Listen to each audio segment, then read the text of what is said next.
नमस्कार सबिता किचन को आपण मानक स्वागत। बौल अमावास्या स्पेशल महाप्रभु श्री जगन्नाथ पाखरे लगुवा भोग ओडिशार ट्रेडिशनल क्षीर गईठा पिठा आज आपण मानक सहित शेयर करी।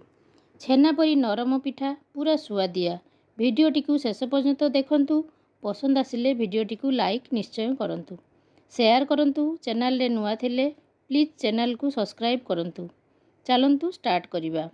प्रथमे बतुरेई रखिथिबा अरुआ चाउल को पानी देई ग्राइंड करि नेछि। एठारे मोर 1.5 कप चाउल बटा अछि। एबे गैस रे गुटिए करेई बसई देली। सेथिरे 2 कप क्षीर देई देली। क्षीर रे जंतुणी कले गईठा पिठा बहुत टेस्टी हुए, नरम हुए।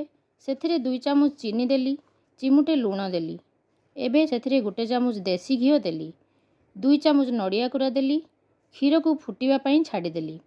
क्षीर फुटीगला परे गैस रो फ्लेम को लो करी चाउल बटा को करेई रे देई देली। एहीपरी 4-5 मिनिट कंटिन्यूअसली गोलेइली।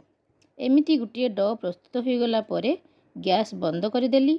जंतुणी को कवर करी 5 मिनिट रखीदेली।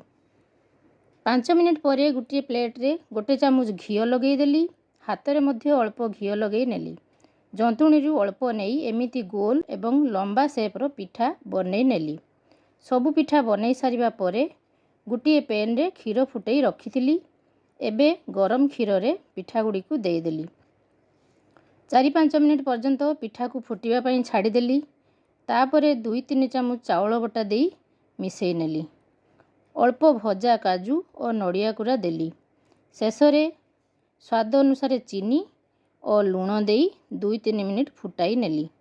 एबे गैस बंद कर देली। एबे गईठा पिठा मोर रेडी हो गला। एहीपरी आपण माने मध्य बनांतु। केमिति लागिला कमेंट करी जणांतु। पुणी आसीबी आउ एक नुआ रेसिपी नहीं। से पर्यंत रहिली। नमस्कार। जय जगन्नाथ। Thanks for watching.